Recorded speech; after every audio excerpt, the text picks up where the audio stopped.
আসসালামু আলাইকুম বন্ধুরা, কেমন আছো? আশা করি ভালো আছো, সুস্থ আছো। প্রতিদিনের মতো আজকেও চলে এসেছি নতুন এক রেসিপি নিয়ে।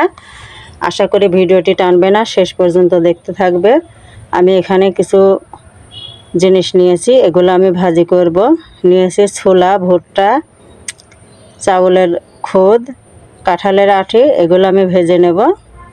এই ভাজিগুলা রেসিপি তোমরা অবশ্যই শেষ পর্যন্ত দেখতে থাকবে। এই দেখো বন্ধুরা, পরিমাণ মতন আমার ম্যাজিক চুলাটা আমি জ্বালিয়ে নিয়েছি। এবার আমি একটা কড়াই বসিয়ে দেব। আমি কড়াইটা বসিয়ে দিলাম, কড়াইটা আমি গরম করে নেব। আমি কড়াইটা গরম করে নিয়েছি। আমি প্রথমে খুদগুলা ভেজে নেব। সবগুলা একসঙ্গে দিলাম না, সব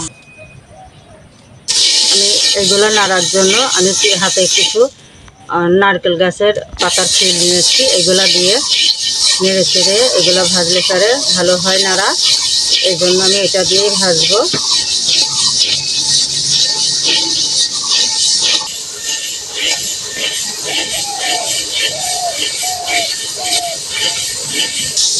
আমার খুদগুলা ভাজা হয়ে গিয়েছে। এবার আমি এগুলা ঢেলে নেব, নিয়ে বাকিগুলা ভেজে নেব।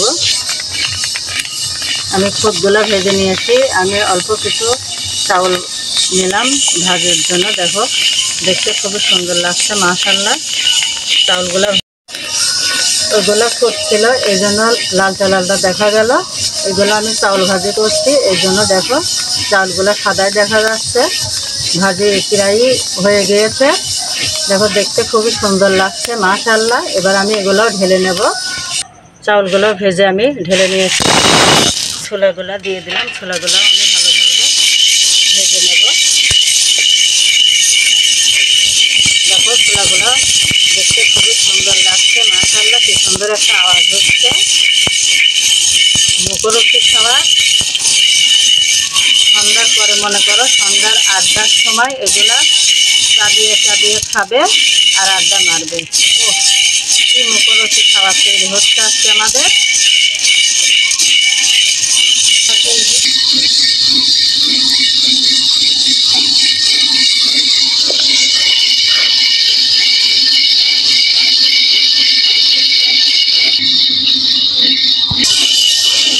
এই দেখো আমার ছোলাগুলোও ভাজা হয়ে গিয়েছে। ছোলাগুলো দেখতে বোঝা যাচ্ছে, দেখো ছোলাগুলো কেটে কেটে দিয়েছে, তার মানে আমার ছোলাগুলোও ভাজা হয়ে গিয়েছে। এবার আমি এগুলোও ঢেলে দেব। আমি ছোলাগুলা ভেজে ঢেলে নিয়েছি। ভুট্টাগুলা দিয়ে দিলাম। ভুট্টাগুলাও আমি ভালোভাবে নেড়ে চেড়ে ভেজে নেব। ভুট্টাগুলা দেখতে দেখো খুবই সুন্দর লাগছে, মাশাআল্লাহ। দেখো আমার ভুট্টাগুলা কীভাবে ফোটা শুরু হয়েছে। এবার উনি চোখঠাক করে ফুটতে থাকবে। ভুট্টাগুলার কালারও চেঞ্জ হয়ে গিয়েছে।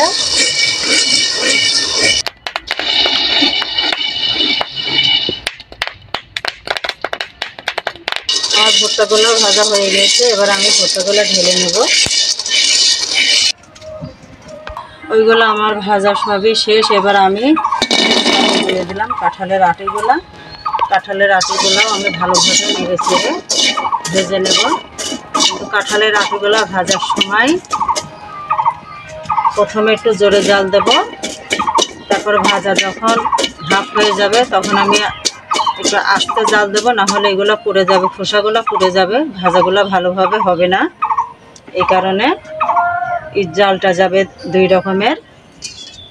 ফার্স্টে একটু জোরে দেব, তারপরে আমি জালটা একটু হিট কমায় দেব।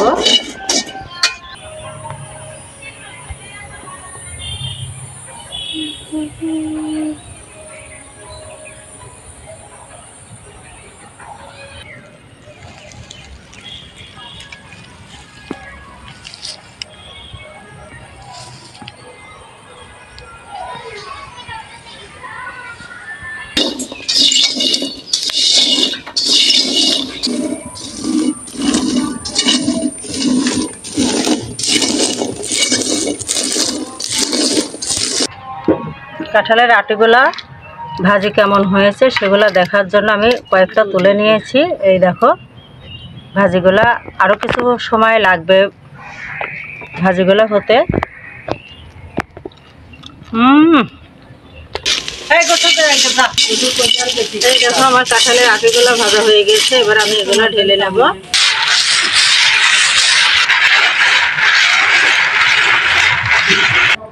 এই দেখো বন্ধুরা, এগুলা আগে ভেজে নিয়েছিলাম খুদ, এই জন্য লাল লাল দেখা যাচ্ছে। আর এগুলো পরে আমি চাল ভেজে নিয়েছি, তাই সাদা দেখা যাচ্ছে। এগুলাও আমি ভালোভাবে ঝেড়ে নেব। এই দেখো এগুলো আমি ভেজে ঝেড়ে রেডি করে নিয়েছি। এবার আমি ছোলাগুলা দিয়ে দিলাম, ভুট্টাগুলা দিয়ে দিলাম। এগুলো আমি ভালোভাবে মিশিয়ে নেব। এগুলো আমি ভালোভাবে মিশিয়ে নিলাম। এবার আমি এগুলো একটা বয়ামে রেখে দেব। চাইলে তোমরা এইভাবে রাখতে পারো, 1 থেকে 1.5 মাস এগুলো রাখতে পারবে, মচমচে থাকবে, সমস্যা নেই। আমার আজকের ভাজিভুজির রেসিপিটা কেমন লাগলো অবশ্যই তোমরা কমেন্টে জানাবে। আশা করি খুবই ভালো লাগলো। আজকে দেখো আমি এইভাবে মিশিয়ে রাখছি।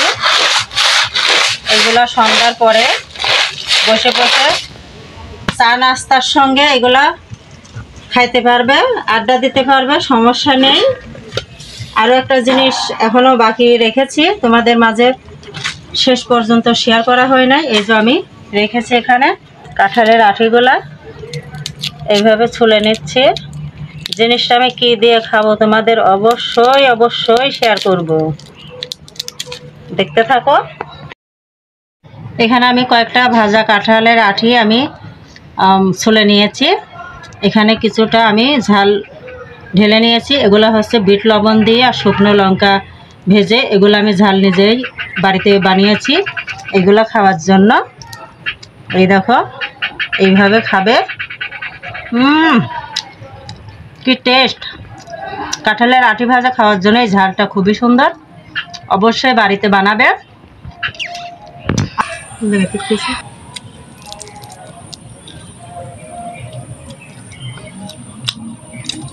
খুব সুন্দর হয়েছে।